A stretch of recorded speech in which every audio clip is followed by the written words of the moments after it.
Many IT departments today, they have been suffering from decades on how to select the most appropriate projects. It has been always a challenge for them. According to the AMR research, 8 to 12% of the projects did not have a certain strategic objectives. It has been always a challenge and it will always be a challenge for the CIO, CTOs, or the top executives on to selecting the most appropriate projects. IT departments today, they are suffering from a lot of disaster recovery projects. They're suffering from terminations of projects.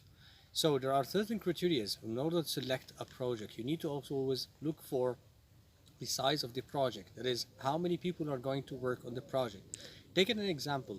If you go today with your child for McDonald's or you go for Hardee's, right? If your child is 5 years old, the best food you're going to give him to enable to satisfy his appetite is going to be the Happy Meal. For example, you will not go and give him for a larger meal, a combo meal. A combo meal will be more beneficial for an adult person. So that's always a similar way, in a similar manner. All projects, you need to know the capacity, the capabilities of the organization on selecting the projects so that they don't perform any failure. The other point of aspects that the companies needs to always look through is the length of the project, right? How long is that project going to be taken? What is the value going to be added? When the customer will taste the value of the project being delivered. As well, the third criteria is the purpose.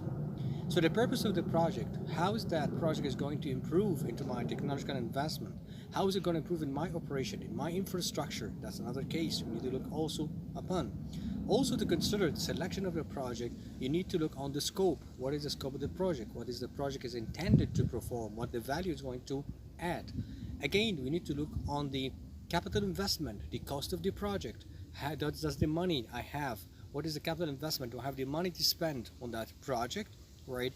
Then you need to look onto the economical value, right? So what is the return on investment? What's the payback period? What's the internal rate of return of that project? What is the net cash value? What's the future value I'm going to intend from that project?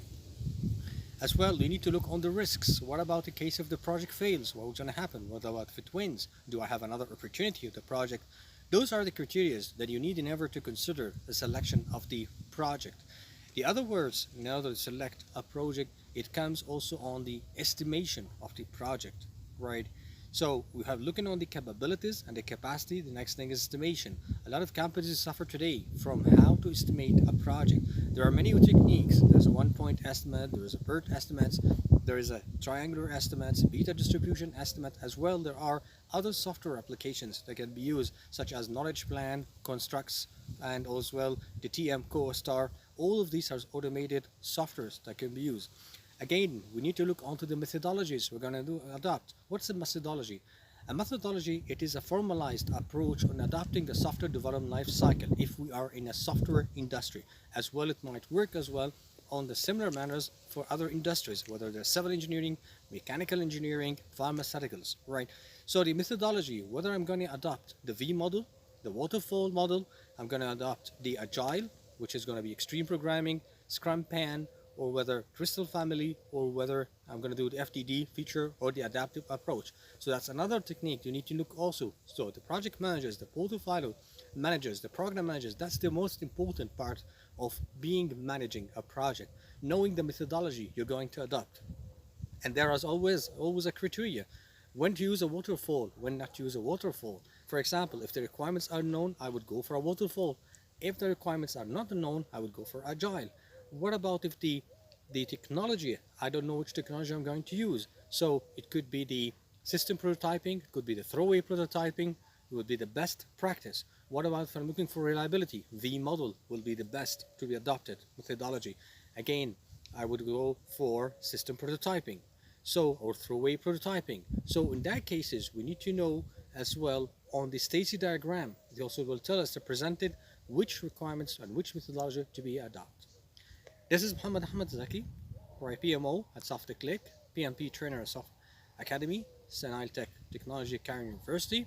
I have been a pleasure of presenting the video towards the selection methods criteria. Hope you have find it beneficial, right? And for any further information or in courses you would like to attend with me in project management, in system analysis, you may contact me through my phone number 00200007606548, or you can WhatsApp me on the same number. Thank you very much. It had been a pleasure for you. Ciao.